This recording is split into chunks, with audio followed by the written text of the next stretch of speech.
नमस्कार, आप देख रहे हैं हमारा खास शो क्या कहता है इस्लाम। मैं हूं पिनाज और आज हम जिस टॉपिक पर बात करने जा रहे हैं वो हमारी आम जिंदगी से जुड़ा हुआ है और इस टॉपिक को लेकर लगातार कई बार प्रोपेगेंडा होता है, राजनीति होती है, मनमुटाव होता है, कई तरह की खबरें आती हैं, अप्रिय घटनाएं भी होती हैं। तो इसको लेकर हम जानना चाहते हैं कि वाकई में इस्लाम में क्या कुछ लिखा है। गो मांस, गाय का मांस खाना क्या इस्लाम में अनिवार्य है, या फिर किसी देश में अगर कोई पशु पूजनीय है, उसे पूजा जाता है, तो उसको लेकर इस्लाम क्या कहता है, क्या उसे आपको खाना चाहिए या नहीं खाना चाहिए। तो इन तमाम पहलुओं पर जो पूरी राजनीति होती है, जो एक आम आदमी के मन में सवाल उठते हैं और कई बार विवाद का विषय भी बनते हैं, इस पर हमारी कोशिश है कि इस्लाम के चिंतक, इस्लाम के जानकार हमें बताएं कि कुरान और हदीसों में क्या लिखा है। एक एक डाउट, एक एक सवाल हम उनकी जुबानी क्लियर करेंगे ताकि कोई भी प्रोपेगेंडा, कोई भी राजनीति इस मुद्दे को लेकर कम से कम ना हो सके, या गलत तरह के जो फॉरवर्ड मैसेजेस आते हैं उसको लेकर लोग गुस्से में आ जाते हैं, अब एक राय बना लेते हैं, वो गलत राय ना बन सके। सबसे पहले मेरा सवाल सूफी साहब आपसे है, सूफी कौसर हसन साहब, आप मुझे बताइए इस्लाम क्या कहता है।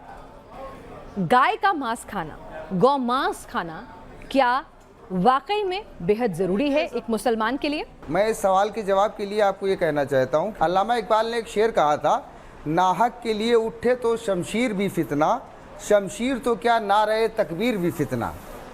यानी नारे तकबीर जो मुसलमानों के लिए बहुत महत्वपूर्ण रखता है, लेकिन अगर उसका मिसयूज़ किया जाए तो वो फितना है, धार्मिक कार्य का अंग नहीं है। जहाँ तक सवाल रहा गौमांस खाने का, गाय का मांस खाने का या उसका वध करने का, तो सबसे पहली बात यह है कि इस्लाम ये कहता है, पैगंबर इस्लाम सल्लल्लाहु अलैहि वसल्लम का ये हुक्म है, जिस मुल्क में रहो उस मुल्क के कानून के मुताबिक रहो।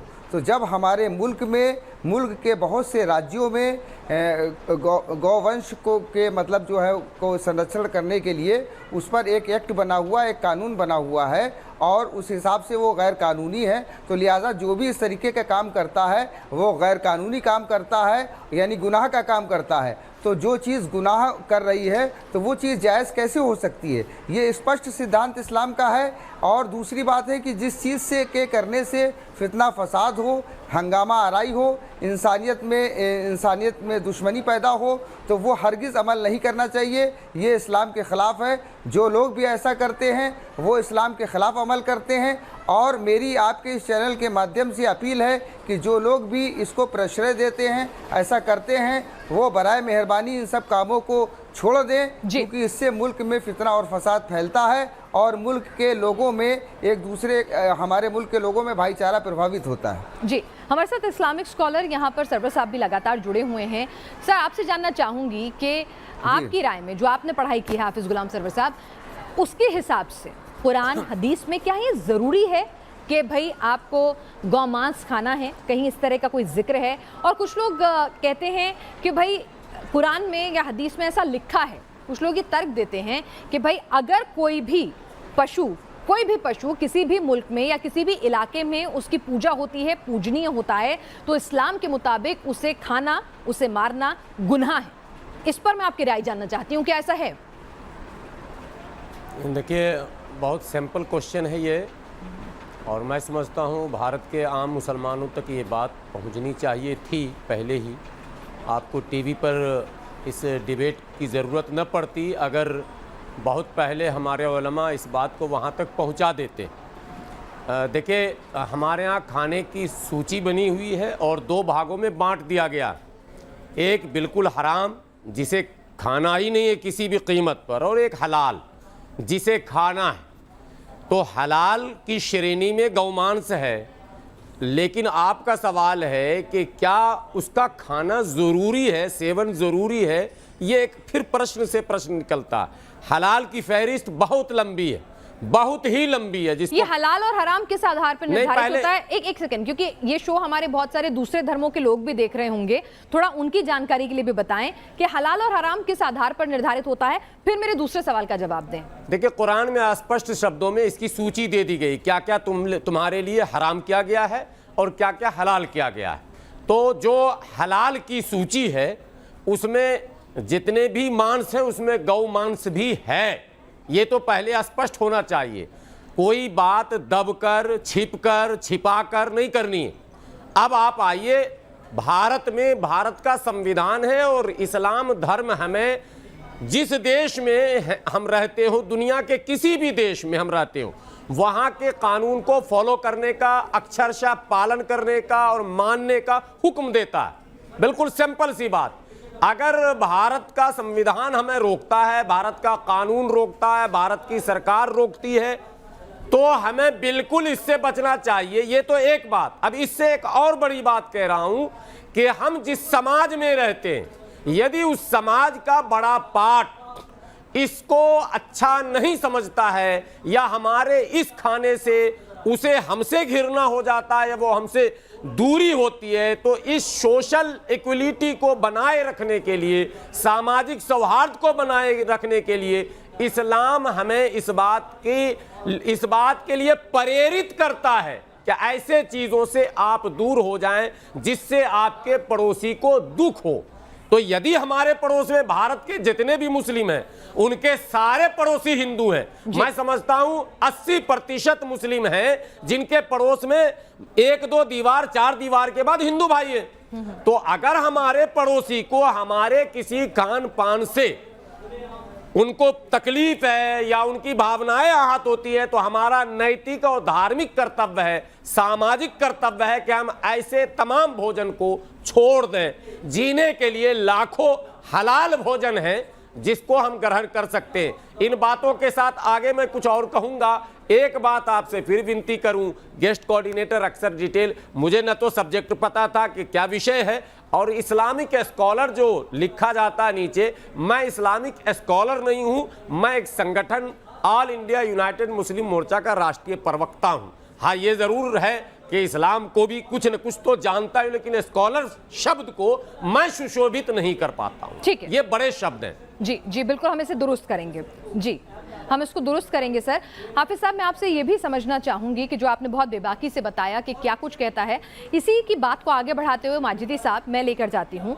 फिर भी हाल फिलहाल में हमने ऐसी घटनाएं देखी हैं जहां पर गौमांस को लेकर कई बार विवाद हुए हैं, बहुत बड़े विवाद हुए हैं, जहां हिंसक झड़प की नौबत आ गई है, लोगों की जान पर बनाई है। तो आखिर ये कौन कहता है, ये कौन लोग हैं जो कहते हैं कि भाई नहीं नहीं हम तो खाएंगे? कभी कहते हैं कि भाई सस्ता होता है इसलिए खाएंगे, कभी कहते हैं कि भाई फलां राज्य में बैन नहीं है, आप हमारे ऊपर ही क्यों ये पाबंदी लगा रहे हो?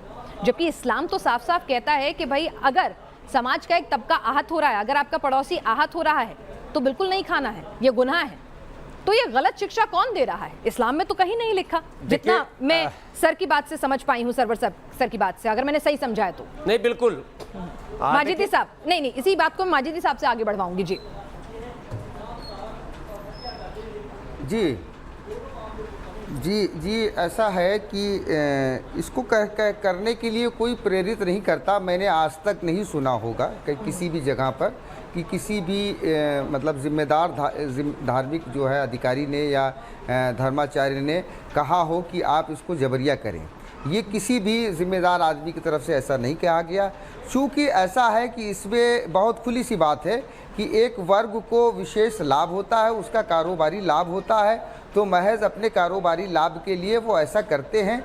और शिक्षा का अभाव, जागरूकता का अभाव इसका प्रमुख कारण है कि ऐसी घटनाएं हो जाती हैं। तो इसके लिए ये चाहिए कि इसके लिए हमारे धर्माचार्यों को आगे आना चाहिए कि वो सारे टॉपिक पर बोलते हैं, बहुत से विषयों पर बोलते हैं, तो बाकायदा इसके लिए महीने में 4 या 5 जुमे की तकरीरें होती हैं, तो वो ये निर्धारित कर लें कि एक जुमे को हमको सिर्फ इसी विषय पे अपनी आवाम को संबोधित करना है कि वो ऐसे कार्यों से बचते रहें जिससे कि समाज में वैमनस्य उत्पन्न होता हो। देखिए, सर सैयद अहमद ख़ान जो एक बड़े मशहूर इंसान गुजरे हैं, जिन्होंने अलीगढ़ मुस्लिम यूनिवर्सिटी की स्थापना की थी।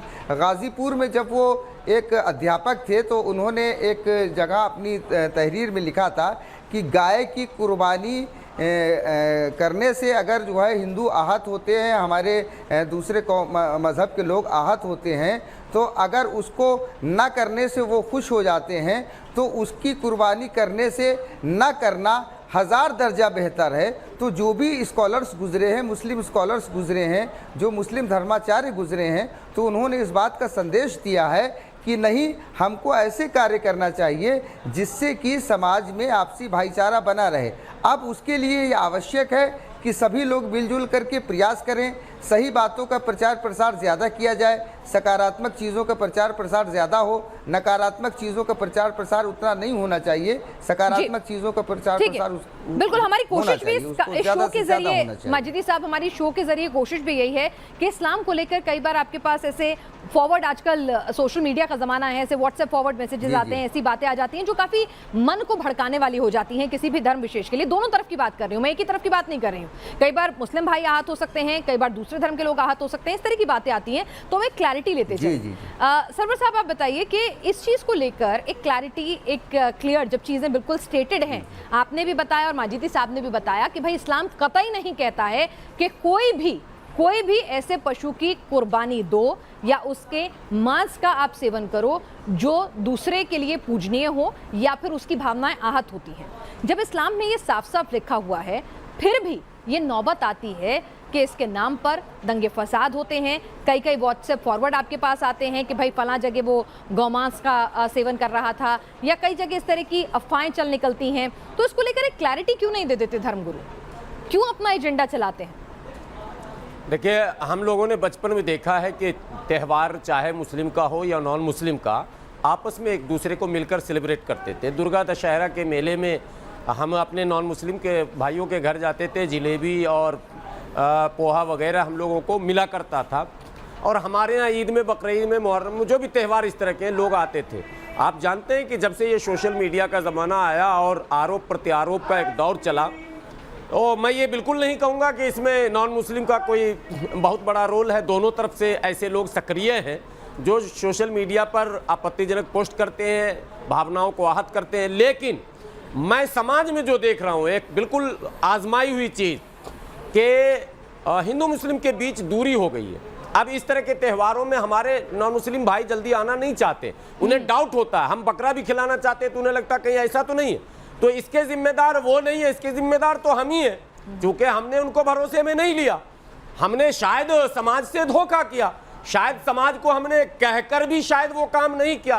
तो बहुत सारे सवालात हैं। देखिए, इल्ज़ाम किस पर लगाया जाएगा कि उलमा ने नहीं बताया, या देखिए आबादी बहुत बड़ी है और साक्षरता की कमी है, इसको तो सरकार भी समझ रही है, सारे लोग समझ रहे हैं साक्षरता दर क्या है। अवेयर नहीं कर पा रहे लोग। और सोशल जो प्लेटफॉर्म है, जैसे टीवी है, कितने लोग देखते हैं, इसका अप्रोच कितना होगा। अब आप हमसे पूछ रहे हैं, मेरी बात कहां तक जा पाएगी? लाख, 10 लाख, करोड़, 2 करोड़ आबादी जो है, बहुत बड़ी आबादी है। तो ये मसला है, हमको इस पर मुहिम चलाने की जरूरत है। और मैं आपको ये बता दूं, जितने आपके व्यूवर्स हैं वो यकीन करें हम पर, हम जैसे लोग, अभी सूफी साहब मेरे बराबर में, मैं भी जानता हूं, इस तरह के जितने भी लोग हैं, लगातार अपनी क्षमता के अनुसार, जो भी क्षमता है, हर व्यक्ति का एक दायरा है। पूरे भारत को हम नहीं बदल सकते, लेकिन जो लोग हमारी बात मानते हैं। अभी एक कार्यक्रम से मैं आया हूं सागरपुर से, और बहुत बड़ा कार्यक्रम था, लगभग 1000 से ज्यादा लोगों के खाने पीने का भी था। कई उसमें सांसद विधायक भी पहुंच गए थे, हज पर जा रहे थे कोई आदमी। मैंने खाना देखा, मैं खुश हो गया कि वाह, मेरे लोग क्या इंतजाम करते हैं। मैं चाहता हूं कि क्यों आप किसी भी कार्यक्रमों में ऐसा दस्तरखान क्यों नहीं लगाते हैं कि हर आने वाला देखकर खुश हो जाए और उसकी रुचि उस खाने की तरफ हो जाए, चू चेरा इब्बट की कोई गुंजाइश न रहे। जब हम खाने का सिस्टम ऐसा करने लगते हैं, अच्छा लोगों ने ये मान लिया कि गौमांस का अगर हम सेवन करते हैं या दस्तरखान पर रहता तो शायद वो इस्लामी भोजन है। मेरे दोस्त, मेरे इस्लामी भाइयों, ये इस्लामी भोजन नहीं, इस्लामी भोजन तो दस्तरखान और सुन्नत का जो तरीका है खाने का, वो असल इस्लामी उसूल है कि एक जगह हम लोग सब बैठते हैं, एक दस्तरखान बिछता है। ये गोश्त और फलां चिला, ये इस्लामी नहीं है जी। ये तो एक मना हलाल है, तो हलाल चीज में हमको ये देखना ही है। कभी कभी घर में, आप छोड़िए गौमांस की बात, क्या करते हैं, मुर्गे, बकरे और मछली की बात कीजिए। मुसलमानों का घराना, मैं कहता हूं मेरे घर में कुछ बच्चे हैं वो बकरा नहीं खाते, कुछ बच्चे मुर्गा नहीं खाते, बिल्कुल नहीं खाते, चिकन खाते ही नहीं, बोले ना।